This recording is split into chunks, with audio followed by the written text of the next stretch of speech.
நிகழும் ஸ்ரீ மங்களகரமான குரோதி ஆண்டு ஏப்ரல் மாதம் 14ஆம் தேதி ஞாயிற்றுக்கிழமை அன்று சஷ்டி திதியில் திருவாதிரை நட்சத்திரத்தில் அதிகண்டம் நாமயோகத்தில் தைதுளோம் கரணத்தினில் மிதுன ராசியில் சித்தயோகம் கூடிய நன்னாளில் இந்த மகத்தான சித்திரை தமிழ் வருட புத்தாண்டு பிறக்கிறது. சித்திரை மாத கிரக நிலைகளை பார்க்கும்போது மேச ராசியில் குருவுடன் சூரிய பகவான் உள்ளார். கன்னி ராசியில் கேது பகவானும், மீன ராசியில் புதன், சுக்கிரன், ராகு பகவான் உள்ளனர். கும்பராசியில் சனி பகவானும் செவ்வாய் பகவானும் உள்ளனர். இந்த ஆண்டு சித்திரை மாதத்திலேயே குரு பகவான் 12 ஆண்டுகளுக்கு பிறகு ரிஷபராசிக்கு இடப்பெயர்ச்சி ஆகிறார். 30 ஆண்டுகளுக்கு பிறகு சனி பகவான் மீனராசி சென்று ராகுவுடன் இணைய போகிறார். பிறக்க போகும் குரோதி தமிழ் புத்தாண்டில் 2 கிரக உச்சத்தையும் ஒரு நீசபங்க ராஜயோக கிரகத்தையும் தன்னுடைய கோச்சாரமாக கொண்டுள்ளது. சூரியன் குரு இணைவு மிகுந்த நன்மை தரும். ஆனால் ராகு, உச்ச சுக்கிரன், புதன் சேர்க்கை கொஞ்சம் திகிலாக உள்ளது. அதேபோல் சனி செவ்வாய் சேர்க்கையும் நன்மை தருவதாக இல்லை. எனவே இந்த வருடம் நன்மை எவ்வளவு அதிகம் உள்ளதோ அதே அளவு கெடுதலும் உள்ளது.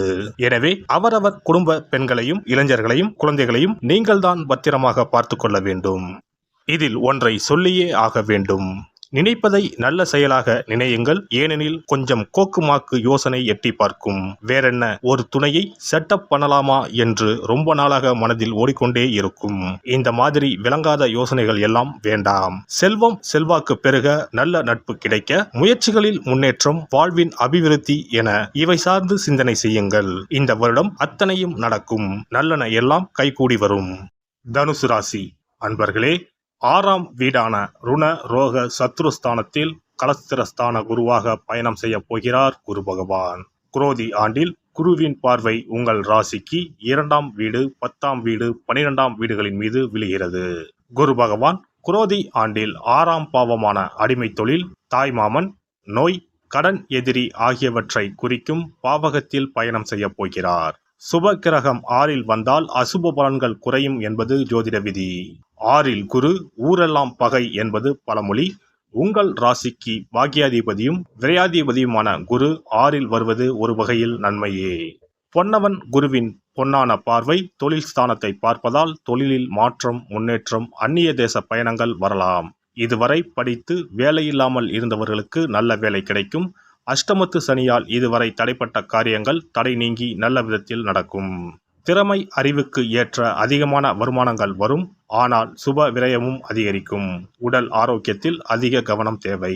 12ஆம் பாவத்தை குரு பார்ப்பதால் பயணங்கள் அதிகரிக்கும். தேவைக்கேற்ற பணம் வந்தாலும் கையில் காசு பணம் தங்காது. சுப விரயமாக மாற்ற வீடு மனை வாங்கும் வாய்ப்பும் வரும். இதுவரை தடைப்பட்ட கிரக பிரவேசம், திருமணம் போன்ற சுபகாரியங்கள் மனமளவென நடைபெறும். வருமானத்தை எல்லாம் நல்ல விஷயத்திற்கு செலவு செய்வீர்கள். ராசிக்கு 2ஆம் இடத்தை ராசிநாதன் குரு பார்ப்பதால் குடும்பத்தில் அமைதி நிலவும். பணம் பல வழிகளில் இருந்தும் வரும். வாக்கு நாணயத்தை காப்பாற்றி விடலாம். உங்கள் ராசிக்கு 2 மற்றும் 3ஆம் அதிபதியான சனி பகவான் 3ஆம் வீட்டில் ஆட்சி பெற்று ஆண்டு முழுவதும் பயணம் செய்வதால் இந்த ஆண்டு நீங்கள் எடுக்கும் புதிய முயற்சிகள் அனைத்தும் வெற்றியடையும். தைரியம், தன்னம்பிக்கை கூடும். 7.5 சனிகாலம் முடிவுக்கு வந்துவிட்டது. சனி பகவான் கும்ப ராசியில் இருந்து உங்கள் ராசிக்கு விரயஸ்தானம், பஞ்சமஸ்தானம், 9ஆம் இடமான பாக்கியஸ்தானத்தை பார்வையிடுகிறார். சமுதாயத்தில் மதிப்பு மரியாதை அதிகரிக்கும்.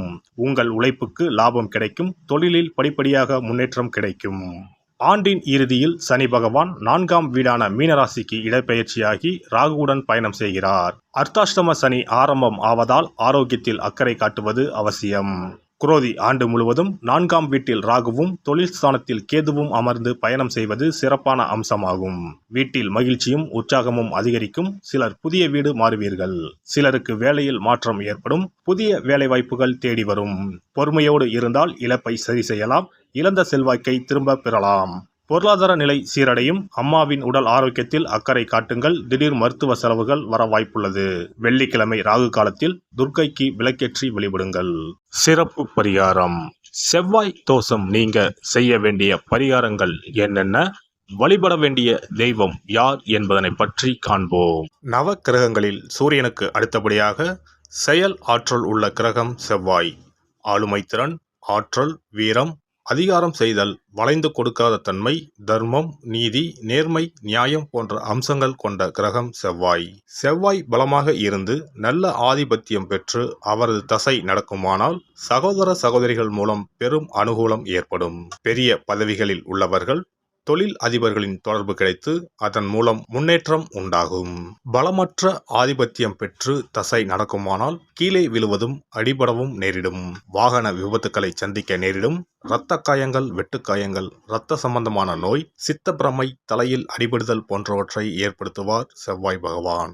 வீண் வழக்குகள், சண்டை சச்சரவுகள், மறைமுக நேர்முக எதிரிகள், பொருள் களவு போகுதல், செய்தொழில் வியாபாரத்தில் திடீரென்று பெருத்த நஷ்டம், அரசாங்க கெடுபிடி, பதவி இறக்கம், மறைந்து வாழும் சூழ்நிலை என்று பலவகை இன்னல்களை உருவாக்குவார். செவ்வாய் முதலான தோஷங்கள் அனைத்தும் நீங்க அவரின் அருளை முழுவதும் பெற செவ்வாய்க்குரிய அதிதேவதையான முருகனை வழிபடுவதும், கோதுமை ரொட்டி, வெள்ளை எள் கலந்த இனிப்பு பலகாரங்கள், துவரை போன்றவற்றை ஏழைகளுக்கு தானம் கொடுப்பதும் நல்லது. செவ்வாய் கிழமைகளில் விரதம் இருந்து செவ்வாய் பகவானுக்கு விளக்கேற்றுவது, சஷ்டி விரதம், கிருத்திகை விரதம் மேற்கொள்வது, தினமும் கந்த சஷ்டி கவசம் படிப்பது நல்லது. மேலும் செவ்வாய்க்குரிய கல்லான பவளக்கல்லை மோதிரத்தில் பதித்து அணிவது, சிவப்பு நிற ஆடையை அணிந்து கொள்வது, செப்பு பாத்திரங்களை உபயோகிப்பது போன்றவற்றால் செவ்வாயால் உண்டாகக்கூடிய தோஷங்கள் குறையும். செவ்வாய் பகவானுக்கு செய்யும் பரிகாரங்கள் அனைத்தும் முருகனுக்கு உகந்தது என்பதால் முருகனின் திருவருளும் கிட்டும். திருமண வாழ்க்கையில் செவ்வாய் பகவானுக்கு முக்கிய பங்கு உண்டு. திருமணத்துக்கு வரன் பார்க்கும்போது பிள்ளைக்கோ அல்லது பெண்ணுக்கோ செவ்வாய் தோஷம் இருக்கிறதா என்றுதான் முதலில் கேட்பார்கள். அந்த அளவுக்கு செவ்வாய் தோஷம் மிகவும் முக்கியமானதாக பார்க்கப்படுகிறது. ஒருவரின் ஜனன ஜாதகத்தில் லக்னம், சந்திரன், சுக்கிரன் ஆகியோருக்கும் செவ்வாய் இருக்கும் இடத்திற்கும் உள்ள தொடர்பை கொண்டுதான் செவ்வாய் தோஷம் ஒருவரின் ஜாதகத்தில் எந்த அளவுக்கு வலிமையாக இருக்கிறது என்பதை கணிக்க முடியும். செவ்வாய் தோஷம் இருக்கிறது என்றால் நம்பிக்கையோடு மிக எளிய பரிகாரங்களை செய்வதன் மூலம் தோஷ நிவர்த்தி பெறலாம். செவ்வாய் தோஷம் என்பது திருமண தடையை ஏற்படுத்துவது மட்டுமல்லாமல் மேலும் பல இடையூறுகளையும் ஏற்படுத்தும். எனவே செவ்வாய் பகவானை செவ்வாய் தோறும் செவ்வாய் ஹோரையில் வழிபடுவதும், செவ்வாய்க்குரிய கடவுளான முருகப்பெருமானை 9 நெய் தீபம் ஏற்றி வழிபடுவதும் செவ்வாய் தோஷத்தினால் ஏற்படக்கூடிய அசுப பலன்களின் தாக்கத்தை பெரிதும் குறைக்கும் என்பது ஐதீகம். செவ்வாய் தோஷம் ஒருவருக்கு இருந்து ஒருவருக்கு இல்லை என்றால் திருமணம் செய்யக்கூடாது என்பது சாஸ்திரம். இருவருக்கும் இந்த தோஷம் இருந்தால் திருமணம் செய்து வைக்கலாம் என்று சிலர் சொல்வார்கள். ஆனால் பொதுவாக தோஷம் ஒருவருக்கு இருந்தாலும் சரி அல்லது இருவருக்குமே இருந்தாலும் சரி, தக்க ஜோதிடர்களை ஆலோசித்து முறைப்படி பரிகாரங்கள் செய்வதுதான் சரி. செவ்வாய் தோஷத்தால் திருமண தடை உள்ளவர்கள் வைத்தீஸ்வரன் கோவிலுக்கு வந்து அரச மரத்தடி விநாயகர் ஆதி வைத்தியநாதரை வழிபட்டு ஆலமரத்தை சுற்றி வர வேண்டும். வைத்தியநாத சுவாமி, தையல்நாயகி அம்மன், செவ்வாய்க்கு அதிதேவதையான முருகப்பெருமானை வழிபட வேண்டும். சன்னதியில் உள்ள செவ்வாய் பகவானுக்கு சிகப்பு வஸ்திரம் சாத்தி அபிஷேகம் செய்து பரிகாரம் செய்ய தடைகள் நீங்கும்.